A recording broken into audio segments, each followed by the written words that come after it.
What's up, everybody? Bandit and Chad here in Chad's garage. Now, we do have Chad's truck up here on the lift, and today we're going to be looking at this skid plate. Now, this is the factory TRD Sport skid plate, which, if you recall from some of our other videos, is considerably smaller than the TRD off-road skid plate. Now, we have been taking these trucks off-road a good bit, and there is a little bit of damage here on the skid plate. So we were thinking, what better way to upgrade these trucks than to help protect this this underbody a little bit more. Do you want to show them what you got here? Yeah, sure. So we did just order this. This is the RCI skid plate. And what this will do is this will go back basically the entire length of where a TRD off-road skid plate would go. Now it also has this little oil filter door here, so it should make oil changes a breeze.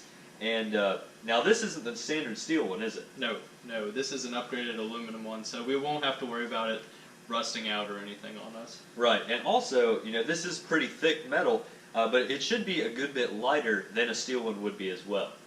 So we're going to go ahead and take this old skid plate off and show you some of the damage that we have here. I believe it is a 12 millimeter socket for both the front and the rear. I believe it's a total of 4 bolts here overall, and we'll go ahead and get this off here.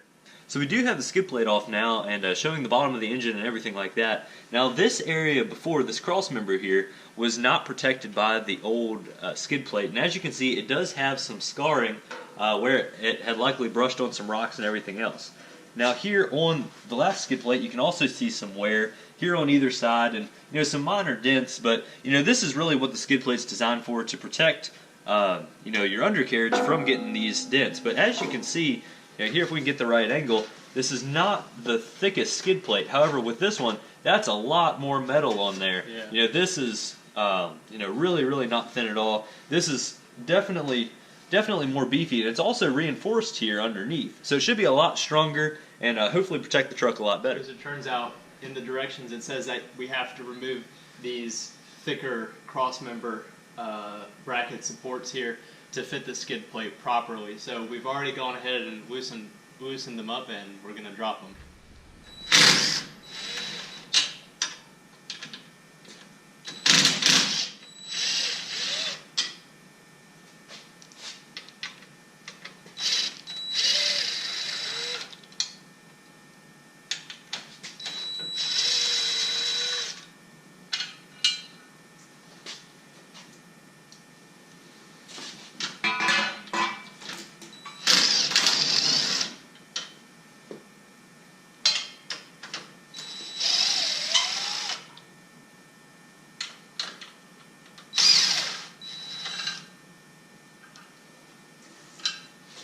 So now these brackets don't really serve much of a purpose other than to reinforce the old skid plate. But like I said, this new skid plate is a good bit beefier, and hopefully we won't need these anymore.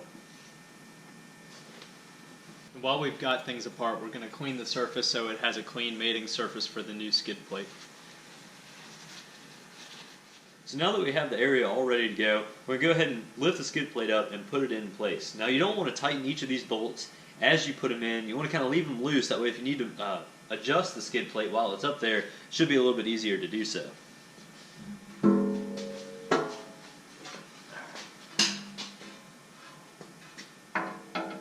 I'm over miles, about like that, and we're hitting the front of it. So we do have everything bolted up here, and honestly, I'm really impressed with the overall fit and finish and the quality of the skid plate. Like I said, it is fairly thick and it is aluminum, and you can see it's just perfectly flat back here, which should definitely help getting over some of those obstacles. The original TRD Sport and TRD Off-Road skid plates do have all kinds of contours in them, and this should be definitely a lot better. And also it has a really nice look to it, with the RCI badge up here, with this oil filter door and everything. It should be really nice and should hold up well. Yeah. Now, as Chad said earlier, this is aluminum, and that will definitely lighten it up a little bit, and it'll also make it so that it definitely can't rust and everything like that. Now, if you don't necessarily want to spend the extra money for aluminum, you can go with the steel one, and you can also get both of these powder coated if you want to. But personally, I think this raw aluminum color looks really nice with the silver sky metallic of your paint job. Absolutely, yeah. It matches nicely. Right, and this wasn't too expensive of a modification. These do come in a good bit cheaper than the TRD Pro skid plate, right? Absolutely, yeah. I'd say it's probably a couple $100. Yeah, this came in to be about $330 for it to be aluminum. Of course, it's going to be cheaper for a steel one. Right, and then, like I said, it would be a little bit more money if you wanted to get it powder coated, but personally, I think this looks just fine. I do too. So that pretty much wraps up everything we have to talk about for this video. This did take probably a half an hour. It would have taken a lot less time if we had all the tools ready to go when we started, but yeah, it definitely doesn't take too long. It's only 4 bolts on this thing on, and honestly, I mean, I couldn't be happier with it. Yeah, I'm very, very happy with it. So thank you all for joining us again. Have a fantastic week, everybody. We'll catch you next time. See you guys.